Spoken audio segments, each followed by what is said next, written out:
Oui, bonjour. Donc, je vous avais déjà vu pour du perchage de trous sur des circuits imprimés.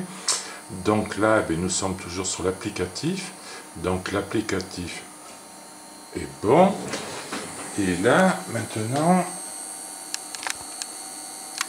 on a toute la partie électronique qui va gérer nos moteurs. Donc, pour l'instant, on n'a qu'un moteur qui est connecté. Là, on l'entend siffler. Et là, il pompe actuellement 2,6 ampères. Bon, on va lancer le cycle de perçage. Alors, le cycle de perçage, on appuie sur le bouton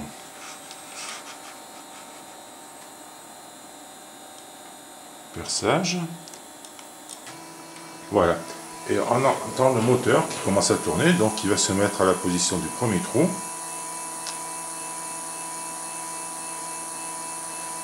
Alors en vitesse, il n'est pas forcément très rapide, mais ça c'est à voir et à améliorer.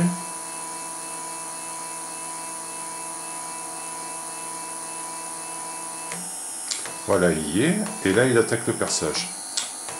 Donc on attaque un perçage de circuit intégré au pad 254, donc il faut à peu près un demi-tour de moteur pour percer un trou dans le sens X. Donc on voit bien tous les trous qui s'affichent au fur et à mesure où ils sont percés.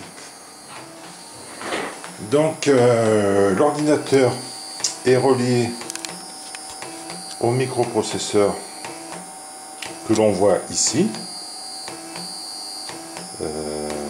Voilà, il est là.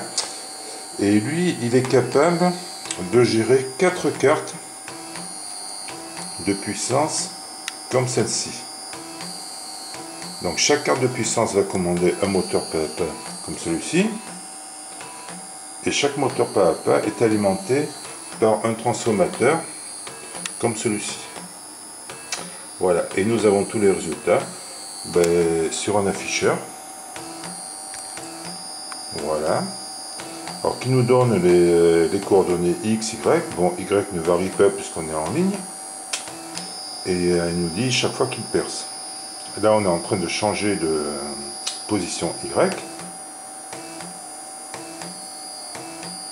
Alors on a un pas identique, mais vous verrez que les positions Y, X du moins, varient entre 91 et 92. Bon, ça c'est normal, c'est pour rattraper le jeu. Puisque la vis qui va entraîner tout ça, c'est une vis au pas de 5. Et donc le pas de 2,54, ça tombe pas juste. Donc de temps en temps, il faut ajuster. Bon, on suit tout ça sur un analyseur de protocole.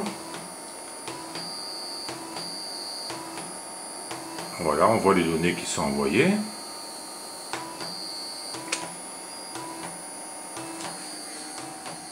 Et là, on peut donc voir sur l'écran de l'ordinateur l'avancement du travail. Bon, nous avons exactement 288 3 percés, on en est à 132. Bon, pour faire le cycle total, il faut 5 minutes 30. Donc ceux qui ont l'habitude de faire du perçage de circuits imprimés comme ça, bon, 288 trous en 5 minutes 30, c'est pas mal. Et surtout en les mettant au bon endroit.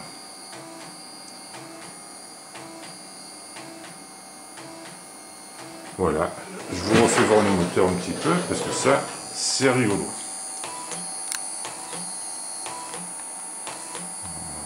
Voilà. Donc ça paraît simple et même très simple. Mais bon, il faut se gratter la tête quand même un petit moment. Hein. Bon, le moteur, il tourne nickel.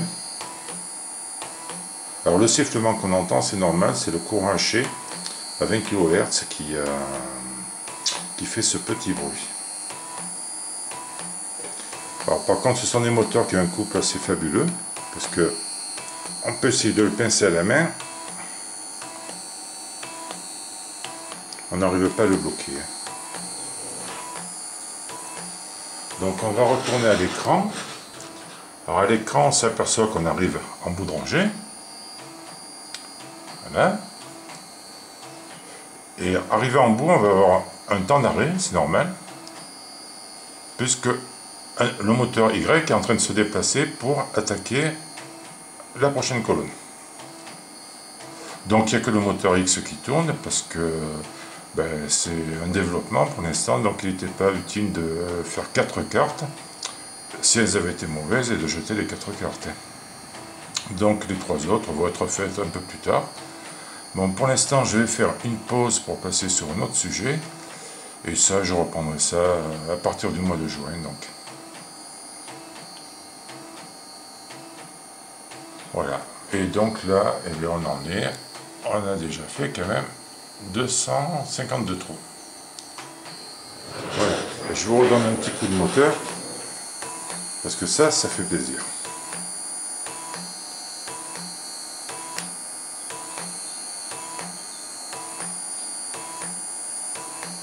Et puis je vous le laisse jusqu'à la fin.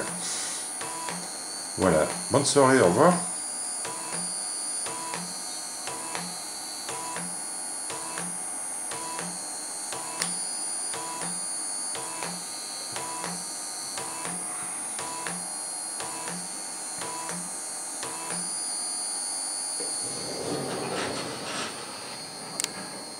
Voilà, on finit. On a bien percé 288 trous alors qu'il nous en fallait 288.